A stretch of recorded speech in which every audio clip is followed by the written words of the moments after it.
श्री कृष्ण का व्रत से लौटकर मथुरा में आगमन। श्री नारद जी कहते हैं, राजन, साक्षात भगवान श्री कृष्ण व्रज में कई दिनों तक रहकर सबको अपना दर्शन दे मथुरा जाने को उद्यत हुए।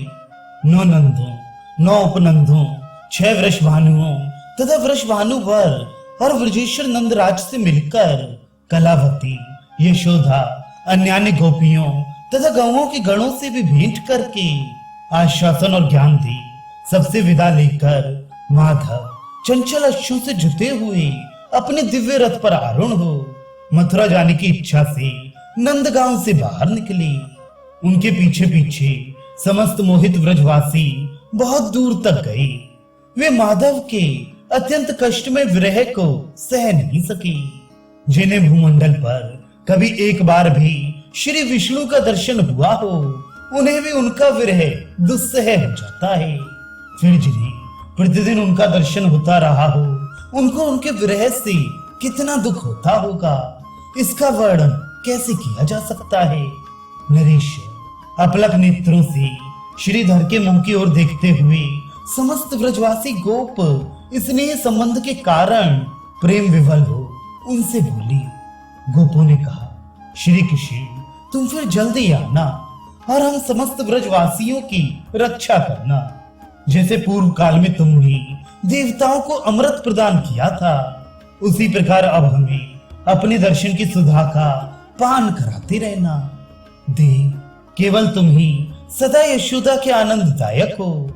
तुम ही श्री नंदराज को आनंद प्रदान करने वाले हो और तुम ही व्रजवासियों के जीवन हो। प्रभु, तुम ही इस व्रज के धन हो, गोपकुल के दीपक हो और महापुरुषों के भी मन को मोहने वाले हो। जैसे निधाग से जले हुए प्राणी को शीतल जल प्राप्त हो जाए, सर्दी से पीड़ित मनुष्य को जैसे आग मिल जाए, ज्वर से आर्त पुरुष को उपयुक्त औषध प्राप्त हो जाए और मरे हुए मानव को भी जैसे मंगलमय अमृत मिल जाए तो वे जी उठते ही, उसी प्रकार समस्त व्रज के लिए तुम्हारा दर्शन ही जीवन है। इसलिए तुम यही निवास करो।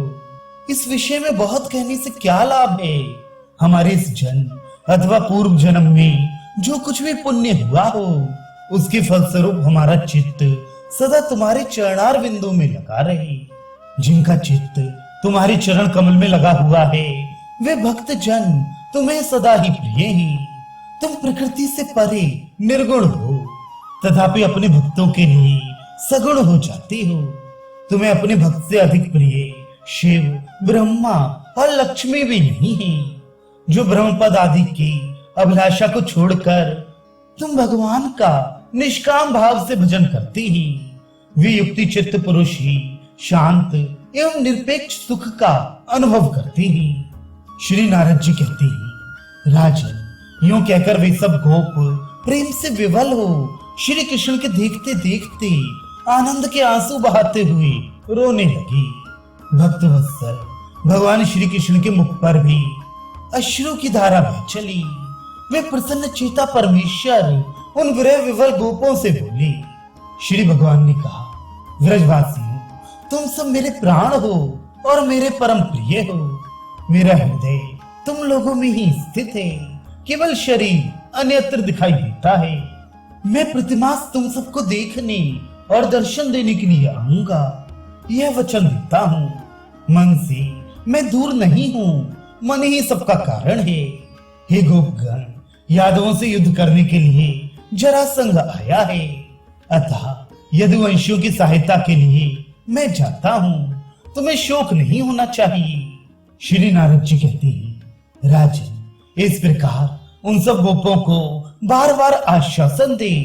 फिर लौटकर यशोदा सहित नंदराज को दूसरे रथ पर बिठाया और श्री दामा आदि शाखाओं को साथ ली।